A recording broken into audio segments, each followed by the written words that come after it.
برنامه سیاسی و تحلیلی دیدگاه. درود بر شما تماشاگران گرامی ما. حمد الله بزرگ و پاک را که باز ما را به دیدار هم رسانید. برنامه تحلیلی دیدگاه است و من شوکت محمد با کمال میل برنامه را برایتان تقدیم میکنم. موضوع امروز ما درباره دعوای مقامات تاجیکستان درباره افزایش با سرعت صادرات نخ پخته است. خوب ببینیم این دفعه چگونه به گوش مردم مقامات او را آویزان کرده‌اند. صادرات نخ پخته از تاجیکستان در 3 ماهه اول سال جاری با سرعت افزایش کرده است. طبق آماری که مقامات کشور رسانه‌ای کردند، مبلغ صادرات نخ پخته بیش از 52 میلیون و 600 هزار دلار را تشکیل داده است. این نشان دهنده نسبت همین دوره سال گذشته 43.9% یا 16 میلیون دلار بیشتر می باشد. اینچنین آمار از بالاروی حجم صادرات برق هم رسانه‌ای شد. حجم افزایش صادرات برق همچنین به افزایش صادرات نخ پخته نزدیک شده است، یعنی 42.8%. اما مبلغ صادرات به مراتب کمتر می باشد، یعنی 9.7 میلیون دلار، 9 میلیون 700 هزار دلار. این نشان دهنده از همین دوره سال گذشته 2 میلیون 900 هزار دلار بیشتر گفته می شود. هرچند افزایش صادرات برق با برگشت دوباره لیمیت آن در کشور امکان پذیر شده است، این نمود صادرات را کارشناسان به نفع کشور می دانند. اما افزایش صادرات نخ پخته بار دیگر روی کاغذ ماندن همه گونه نقشه و قرارهای حکومت را تصدیق می کند. رئیس جمهور تاجیکستان اگر در یادتان باشد پیام رئیس جمهور را تماشا کرده باشید، باوری دارم که پیام را تماشا کردید و گوش کردید، چون که همه سال پیام های رئیس جمهور مجبوراً تماشا کنانیده می شود. یادتان اگر باشد رئیس جمهور تاجیکستان به پارلمان سنه 26 دکبر سال 2018، 3 سال پیش، که هنوز از به کاراندازی چرخه اولی نیروگاه برق آبی روغون در همه سخنرانی‌هایش با افتخار گپ میزد، در همونجا باری چندم باشد این در یادم نیست دعوا کرده بود که اقتصاد کشور در حال گذریش به شکل اندستریالی اگراری است و صنعت کنانی با سرعت کشور را هدف 4 ملی اعلان کرده بود رئیس جمهور. با تأمین استقلالیت انرژیتیکی و استفاده ثمربخش نیروی برق از بنبست کمونیکاسیونی برآوردن و به کشور ترانزیتی تبدیل دادن تاجیکستان، حفظ امنیت آذوقه‌واری و دسترسی اهالی مملکت به غذای خوش‌صفت و وسعت‌دهی شغل پرمحصول را همچون هدف‌های استراتژی خود انتخاب نموده، نقشه گزارش اقتصادیات کشور را از شکل اگراری ایندوستریالی به ایندوستریالی اگراری عملی گردانیده استفاده ایم. در نتیجه تدبیرهای عملی نموده حکومت مملکت در 3 سال اخیر حصه ساحه صنعت در مجموع محصولات داخلی از 15.2% تا 17.3% افزایش. در رابطه با این و با در نظر داشت اهمیت ساحه صنعت در حل مسائل اقتصادی و اجتماعی و تأسیس جایهای کاری، پیشنهاد می‌نمایم که صنعت کنونی با سرعت کشور هدف 4 ملی اعلان کرده شود. سال 2019 حکومت تاجیکستان با الهام از دستور هدایت‌های پیشوا 4مین هدف استراتژی خود را صنعت کنانی با سرعت کشور اعلان کرد. برنامه صنعتی کنانی با سرعت جمهوری تاجیکستان برای سالهای 2020-2025 قبول کرده شد. سال 2019 طبق ادعای مقامات این برنامه جهت مساعدت به استحصال و کارکرد مالهای عوض کننده واردات پیش بینی شده است. حکومت دعوا کرد میخواهد در برابر تأمین رشد استوار کشور تاجیکستان مالهای رقابت پذیر را به خارجه صادر کند. یعنی رو به کشور صادراتی شدن بیارد. حتی این ادعای آسمان خراش صدا داد که با تطبیق برنامه مذکور واردات مال محصولات را همه ساله تا 1 میلیارد سامانه کاهش دهد. واردات کاهش میدهد، صادرات را افزایش. این هدف باید توسط وارد کردن تکنولوژی‌های نوترین، توسعه بخش انرژتیک و کارکرد اشیاء خام به دست آورده شود. تماشابینان، این بار اول نبود که حکومت چنین دعوا پیش می آورد. بیش از 20 سال است که حکومت امامعلی رحمان میخواهد تاجیکستان را از کشور اگراری به کشور صنعتی اگراری تبدیل دهد. اما چه شده؟ نتیجه چی است؟ نتیجه این شده است که نه تنها صنعت رشد نمی کند بلکه کشاورزی با سرعت رو به تخریب می آورد. حالتش خراب شده است. حالت کشاورزی با گذشت 10 ساله یعنی 20 سال از دعواهای صنعتی کنانی 75% پخته تاجیک اصلی ترین محصولاتی که صنعتی کنانی کارکرد آن همیشه تاکید می شود در شکل خام به خارج صادرات می شود. 75% خام پخته را میچینند به خارج پدرکه میکنند، تحفه میکنند، گویا هیچ کارکرد نمیکند تاجیکستان 75% پختهش را. همگی چقدر مان؟ 25%. همگی 25% پخته در داخل کشور کارکرد می شود. زمانی که بار اول امامعلی رحمان در سال 2000 21 سال پیش از حکومت طلب کرد تدریجاً یعنی آهسته باید تمام پخته وطنی در داخل کشور کارکرد شود. اون زمان 76% پخته در شکل خام صادرات و 24% در داخل کارکرد می شد. 76% به شکل خام صادر می شد، 24% کارکرد می شد.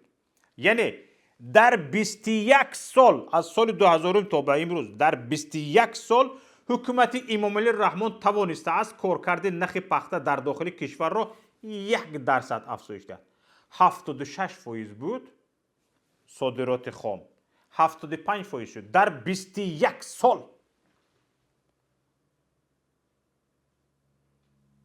انا کاری حکومت امامعلی رحمان برای یک قرار، یک نقشه حکومت در دوام 21 سال 1%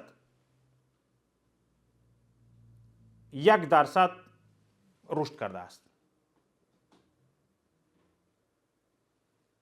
اما این هم دروغ است، رشد نکرده است. برای چی؟ برای آنکه این تنها در تناسب استحصال کارکرد نرخ پخته است. در اصل استحصال پخته در این مدت حدودی 30% کمتر شده است. استحصال پخته کمتر شده است. یعنی از حساب حجم کارکرد نرخ پخته در داخل در دوام 21 سال صنعتی کنانی با سرعت کشور 28-30% کمتر شده است. فهمیده شدید؟ اگر سالهای 2000 مثلا گریم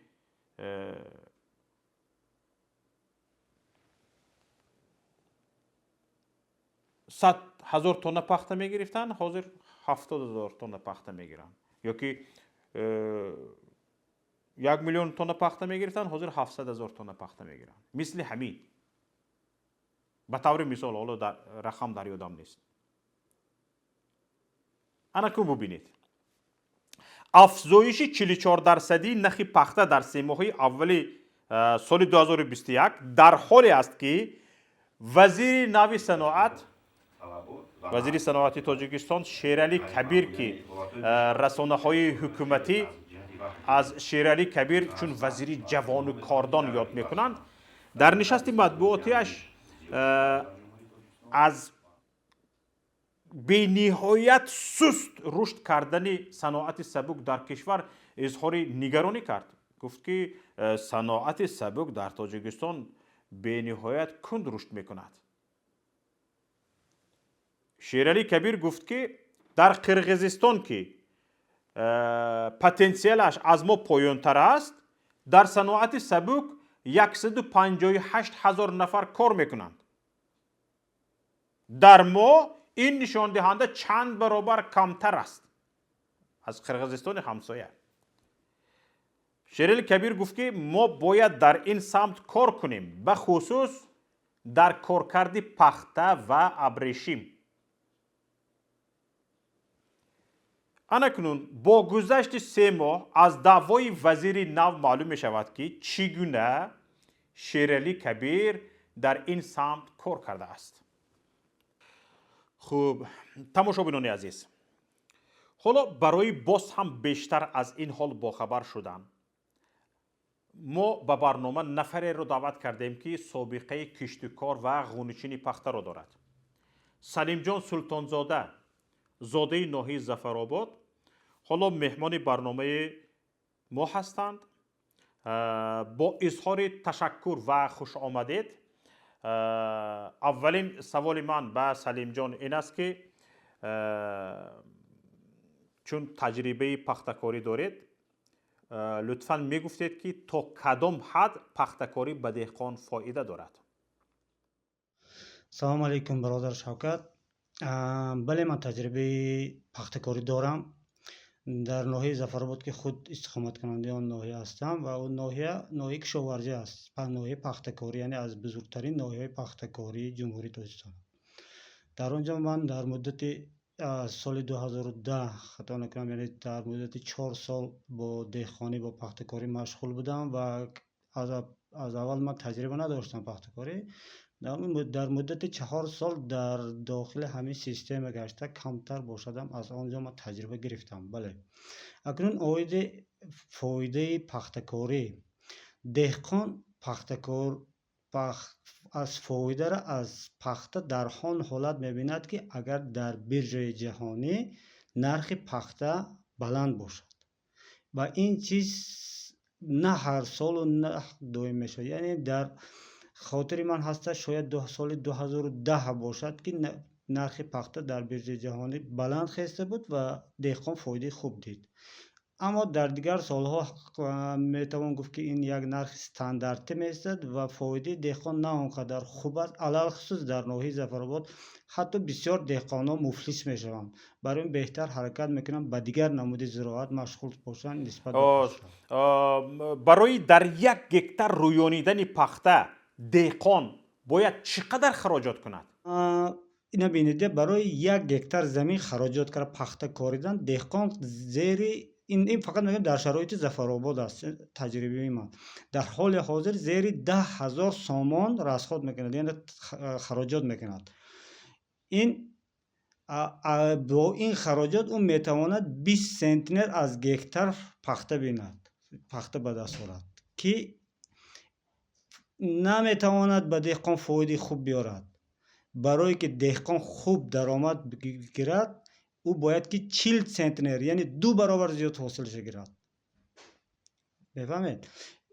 این اساسا وابسته البته به خاک یعنی زمین پخته‌کار در بعضی ناحیه‌ها زمین حاصلخیز است، دوری کم طلب میکنه، در خراجات دهقان کم است. در بعضی جایها زمین حاصلش کم است، دوری بسیار طلب میکند، سوزشواری بسیار طلب میشد. در آنجا خراجات دهقان زیاد میشد و درآمدش هم کم میشود.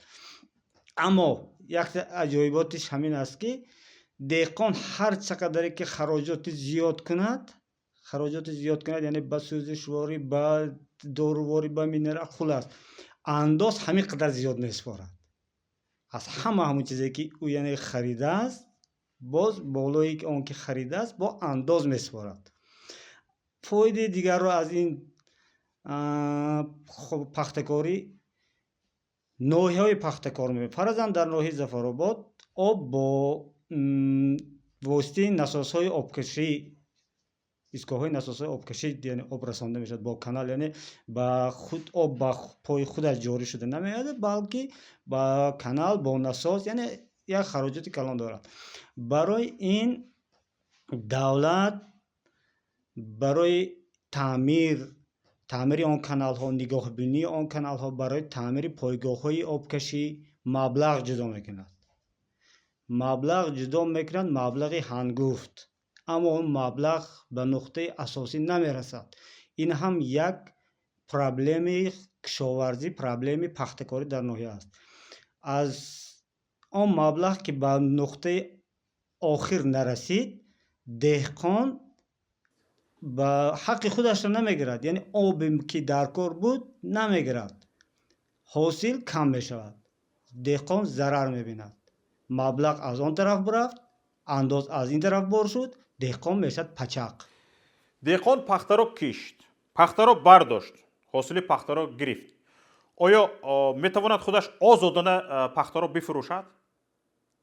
پخته را که استحصال کرد دهقان، آیا در فروش پخته استحصال کرده اش آیا دهقان آزاد است؟ آید فروش پخته، یعنی فروش پخته دهقان آزاد است. البته دهقان آزاد است، میتواند پخته را در حالت خامش، یعنی هم پخته را چین به همون چگیتش برد فروشد، با همون زوادهای پخت کار کرد یا با یگان تو چخل که گفتیم میان روها، یا که بعد از که زوادهای کارکرد پخته دهقان را کارکرد کردن، چگیتش را جدا کردن، نخش را جدا کردن، دهقان آزاد است تواند او را مثال با کدام سنه، فرضاً پخته را ماهی سپتامبر چین، او میتواند ماهی دکبر فروشد، ماهی ینور فروشد، او اختیارش است. اینجا یک نقطه دیگر هست است که با ربط میگیرد با سوال پیشین که یعنی کیا فایده میبینم. فرضاً دهقان اول موسم مبلغ ندارد تا دهقانی کند. من خودم شاهد یک حال بودم ده. چهل گفتم سال 2010 پخته، نخی پخته خیلی بلند شد. دهقان آمد پیش پولدار گویم، یعنی انسانی که مبلغ دارد. او با تجارت از مشغول است، خلاص با کدام کاری نباشد، یعنی مبلغ دارد. آمد گفت برادر با من مبلغ در کار است تا من پخته کنم. این آدم گفت خوب، من به تو مبلغ میتیم، یا فقط به شرطی که خریداری تو من باشم، پخته رو من میفروشم، با من میفروشی، شرطنامه میبندم. فرضاً او پخته را نرخش پخته خامه نرخش 1 سوم میماند. فرضاً بگوید که من به تو پول میتیم 10,000 سوم، این همون نشان داده، نه به طور مثالی است. بعد 10,000 سوم پول میتیم به فایز، به یگان چی. فرداد وقتی که تو حاصلت رو جمع کردی با 10,000 سومان من فرضاً 1 سومانی پخته میتی. این مثال نرخ پخته خیلی دهقان راضی باشد، 1 سومانی پخته میتی، این میشه 10 تن پخته خام. میفهمید؟ دهقان مبلغ ندارد، مجبور است پول میگیرد، توکل به خدا کرده میرد میکارد، یعنی اون چیزی که من میگم واقعیت است، میرد میکارد، پخته حاصلش خوب میشود، در پخته را میچیند، اما اینجا نرخ پخته در بیرژ جهانی 4 برابر میخیزد از آنی که او در بهار شرطنامه بسته بود. میفهمید؟ дар ин ҷо яъне ки пахта ӯ розӣ буд 1 сомонӣ фурӯшад, чун пахта 1 сомон буд аз рӯи тахминаш, имрӯз шуд 4 сомон. Он одаме ки маблағ дода буд, ӯ дар бурд аст. 3 баробар зиёд аз маблағи хароҷот кардагаш фоида дид. яъне одаме ки маблағгузорӣ кард, инвеститсия кард дар ҳамин соҳа, ӯ фоида дид. ин ҳам ҳамон вақте ки шуд ки дар биржаи ҷаҳонӣ нархи пахта боло хест. хуб фаҳмо ин хел ки бошад киҳо ва чӣ гуна фурӯши пахтаро назорат мекунанд? инҳо киҳо ҳастанд? дар ин ҳолат деҳқон озод аст. Аз кӣ пул мегирад, ба кӣ пул метиҳад, пахтаро ба кӣ мефурӯшад, дар ин ҳолат озод аст. Фақат ҳамин қадар ҳаст ки бояд ба ҳама ҷо гузориш диҳад. ба давлат, ба ҳукумат, ба соҳаи кишоварзӣ, агропром мегӯем, кишоварзӣ, ба андоз, ҳатто амният, хулас прокуратура, ҳама назорат мекунанд ки деҳқон чӣ қадар кишт кард пахта, чӣ қадар даромад овард, ба кӣ фурӯхт, ба кӣ дод, пахташ куҷо рафт, ҳамаиро онҳо назорат мекунанд. Деҳқон озод аст, аммо онҳо назорат мекунанд. ин ҳамин ҳолат мешавад. боз дар ин ҷо назорати омор ҳастааст. Омор ҳатман ин корро назорат мекунад ки чӣ гапу чӣ кору масъала ба куҷо рафта истодааст. Салим ҷон, мегуфтед ки оё давлат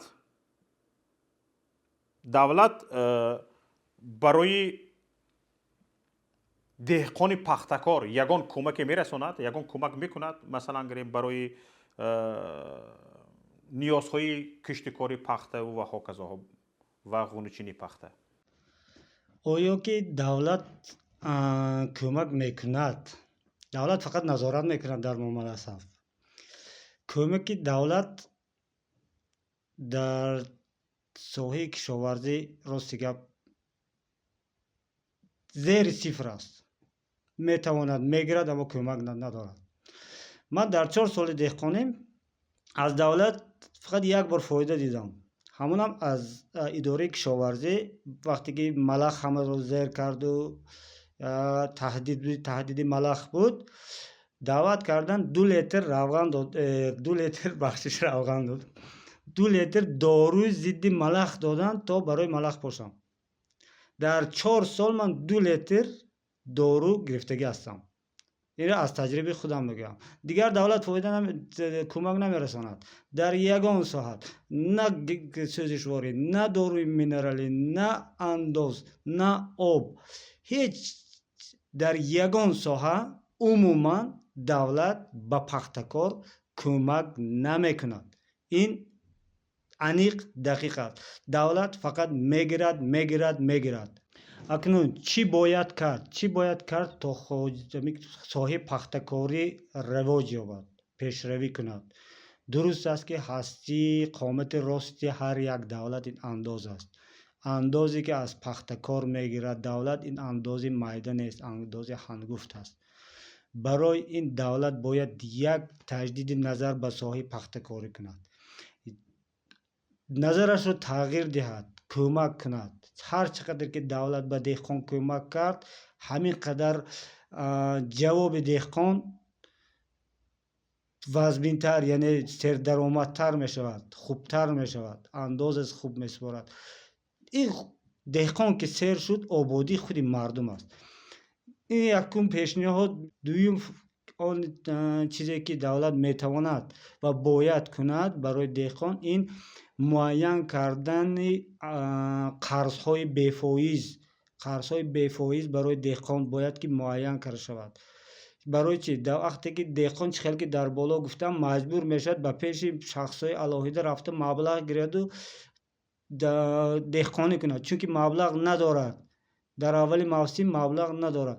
давлат бояд ба бонкҳо супориш шавад, як программа таъсисият созад ки деҳқон тавонад ба ҳазур бе ягон дудилагӣ, бе ягон тарсу хавф равад аз бонкҳои давлатӣ қарз гирад, دهقانی کند، حاصلش را درآمدش را بیند، با همون بانکی که دولت معین کرده سر و کار کند به دخالت فساد و به دخالت مقامات های محلی.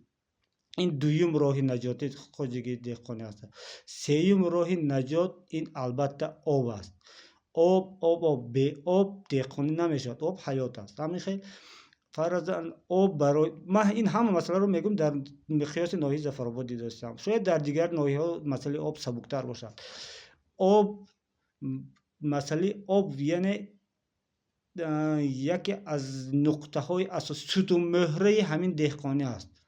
مثال دهقان زحمت میکشد، کشت کار میکند، پخته را میکارد، دارو میگیرد، همه نشونما را میکند، وقتی گلی پخته آب نمیشود. مثال ظفرآباد، مردم ظفرآباد از آب اونقدر تنقیص کشیدن که خطا نکنم 28 بار است یا 38 بار است به پرزیدنت جمهوری مکتوب نوشتن که برای آب یاردم کن. جواب صفر، نل. آب نیست، دهقانی نیست. برای این باید که آب پرره تامین کرده شود که دهقان خاطرش جمع باشد که من پخته میکارم، وقتی گلی پخته به آب نمیمانم، آبم هست است، گارانتی از دولت که پخته برای پختی تو آب میرسانم. در آن حالت هم گارانتی تیاد هم اجرا کند، در آن حالت میتونه ساحه پختکاری رشد یابد. وگرنه هیچ چیز آن چیزی که در آمار آمده است از در مابین چند سال ساحه کشاورزی ساحه پختکاری 1% پیشروی رفته است. این امیخل از این پس مینوس می رود. من از ناحیه ظفرآباد میگویم که دهقان حرکت میکنه دیگر چیز کارد، دیگر نمودی زراعت کند، چاروداری کند، غله‌دانه کارد. حالا که همون از غله‌دانه هم خوب نمیبیند، فقط به خاطر همون میکند که در خانه نانش میشه، ذخیره 2 ساله گفتگی هم میشود. اما مسئله پخته فزبین است. پخته را باید عموما پروگرام علاهه دولت تاسیس داده، کمکی همین خیلی کمک کند که دهقان حس کند که دولت دارد، در پسش دولت هست. دهقان بیچاره میترسد، از انداز میترسد، از آمار میترسد، از حکومت میترسد، از امنیت میترسد، از پروکورور میترسد. نه برای نگاه های سیاسی من این رو میگم، بلکه برای آن میترسد که در یگان جا حاضر کمبودی مییابند و او را گاوسود میکنند. اینجا باید دولت به دهقان را همین خیلی شرایط مساعد کند که مقامات های محلی خدمتگاری دهقان باشند، نه دهقان خدمتگاری دولت. حالا من میخوام یک سوال دیگر به شما دهم. اینجا بسیار عجیب است، نگاه کنید. کیها در تاجیکستان بیشتر از همه از پخته فایده میبینند، وقتی که دهقان فایده درست نمیدیده است؟ فایده رو کی میبیند؟ آیده اون که کیا از سایه پختکاری فایده میبینند، البته در جای یکم دهقان نیست، در جای یکم خود دولت میستد از این ساحه فایده میبیند، چون انداز در کدام حالتی که نباشد باید که دهقان پرداخت کند. خوجگیش یعنی دهقانیش برباد شد، نقض نشونما کرد یا فرزن ملخ خورد دیگر شد، خلاص در کدام حالتی که نباشد دهقان باید انداز رو پرداخت کند. این فایده یکم یعنی خود انداز یعنی دولت میبیند. بعداً فایده دوم اینجا میبیند با گفتی که میانه روها پسرید نکام میگیم، میانه روهایی که نخ پخته را میگیرن از تاجیکستان به خارجه میفروشن از روی قانون قاعده دولتی، یعنی از نرخ بیرژه چخل که گفتیم در بیرژه فرضاً پخته $2000 است. دولت معین کرده است که 5% سکیتکه دارد، یعنی تخفیف دارد، یعنی از همون نرخ جهانی که خریدار خارجی یعنی همون میانه رو میانه رو خارجی باشد خواه میانه رو داخلی باشد، یعنی برای او همون 5% ارزان کرده شده است مال. او فایده را میبیند، یعنی از هر یک تانه نخی پخته او 5% درآمد خود را دارد. این از روی قانون معین کرده شده. از روی معلومات هایی که دارم در شمال تاجیکستان یعنی در ولایت سوخت дасти оила дар бизнеси пахта ошкор муайян нест. ҳаст аст овозаҳое ҳаст асту, аммо он чизе ки ман наметавонам исбот карда, онро мегӯям ки зери шубҳа қарор дорам. Яъне шояд ки аз он миёнаравҳо инҷо гап аст, аз миёнаравҳо ва аз заводҳои коркарди пахта онҳо ҳақ дошта бошанд. ин чиз номумкин аст ки дар Тоҷикистон бизнес шаваду оила аз хок ба лаб молида ба он кордор нашуда бошад. аммо дар ҷануби Тоҷикистон пурра зери назораташон аст. пурра зери шунида будам ки духтари раисҷумҳур тахмина назорат мекунад он бизнеси пахтаро дар ҷануб ва фоизи худша дорад. чӣ хеле ки аз фурӯши доруворию чӣ мегӯяд, хулас тамоми ҳамин соҳаи пахтакорӣ ки ҳаст аст, дар он зери назорати ӯ ҳаст аст, даромадаш ҳам мебинад ҷануб. аммо шимол ошкор ин нест аст. шимол дар вилояти Суғд шояд ягон сабаби дигар бошад ки ин ошкоро мисол дасти ӯ намоён нест дар киссаи деҳқон, аммо фикр накунам, дақиқан ин бояд бошад ки дар бизнесе ки пахта ба хориҷ меравад онҳо даст надошта бошанд, чунки давлат фоизашро муайян кардааст қонунан ки ҳамин қадар бояд скидка бошад. онҳо ҳатман аз ин истифода мебаранд. хуб, ташаккур зиёд барои иштирокатон дар барномаи мо, бародари азиз. умедворем дар барномаҳои дигари мо ҳам ҳамин хел фаъолона ширкат мекунед. саломат бошед. тамошобинони азиз, бо мо буданд Салим Султонзода, собиқ деҳқони пахтакор ва имрӯз фаъоли сиёсӣ паноҳанда дар Аврупо. умедворам тамошобинони азиз, бо ин барномаи мо чашматон ҳарчи бештар боз шуда бошад ва бохабар шуда бошед ки ба қиссаҳои шумо чашмоне кӣ ало аст ва пахтаи мо чӣ гуна истеҳсол мешавад ва чӣ гуна содир мешавад. дӯстони азиз, инҷо ниҳояти барномаи имрӯзии мост. барномаҳои дигари моро аз шабакаи моҳвораи Паём ТВ рӯи мавҷи моҳвораи Ютелсат тамошо кунед. замимаи барномаҳои радиоии мо ҳам дар Play Market ва ҳам дар App Store қобили дарёфт ва насб аст. ҳамчунин шумо метавонед барномаҳои радиоии моро аз вебгоҳи радио Payom.net гӯш кунед. барномаҳои Паём ТВ ҳифз мешаванд. ҳар гоҳе ки дилатон хост метавонед ба шабакаи ютубии Паём ТВ ворид шуда барномаҳои сиёсӣ, фарҳангӣ ва иҷтимоии моро тамошо кунед. аллоҳ нигаҳбонатон.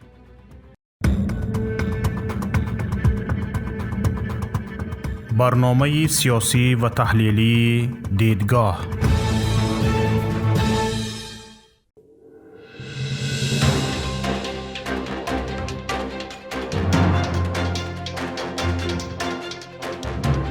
бо дархости зиёди шумо бинандагон дар ин навор бароятон омӯзиш медиҳем ки чӣ гуна бояд ба шабакаи моҳвораии мо пайваст шуд. барои ин харидани мавҷгири нав лозим нест ва танҳо бо пайваст кардани як сараки мавҷгири LMB ё ҳамон галовкаи иловагӣ метавонед ин корро анҷом диҳед. ин мавҷгири ҳотбёрд аст ки бештари шумо аз он истифода мекунед. нигоҳ кунед.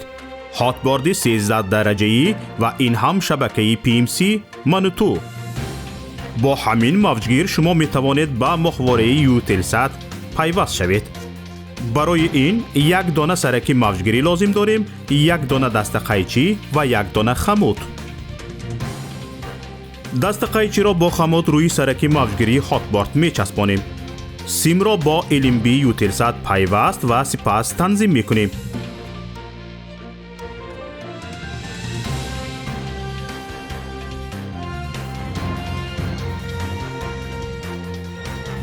ин ҳам моҳвораи Ютелсат ва ин шабакаи Мануту ки дар аввалин мақом пайдо шуд ва ҳоло мо онро танзим мекунем.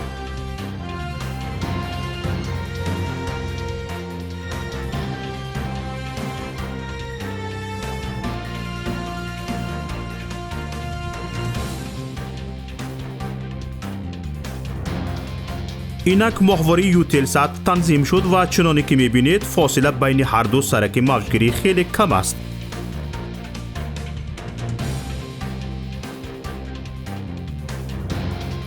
اکنون می توانید با جستجو در این ماهواره شبکه‌ای پیام تیوی را هم پیدا کنید. چنانی که مشاهده کردید زحمت زیادی صرف نشد و پیوستنش هم بسیار آسان است. اکنون که یاد گرفتید هر یک از شما می توانید از تجربه پیوستن به شبکه ما یک نوار ثبت نمایید و به ما ارسال کنید. بهترین نوار به جای این نوار ما همچون نوار آموزشی استفاده خواهد شد. ما می توانیم برای بی‌خطری صدای شما را عوض کنیم. با ما باشید و برنامه های پیام تیوی را پیگیری نمایید. نشانی ما در ماهواره یوتلسات: ماهواره یوتلسات 7B، موقعیت 7 درجه شرقی، فرکانس 11262، سرعت نشانی 27500، پولاریزاسیون H FEC 5/6.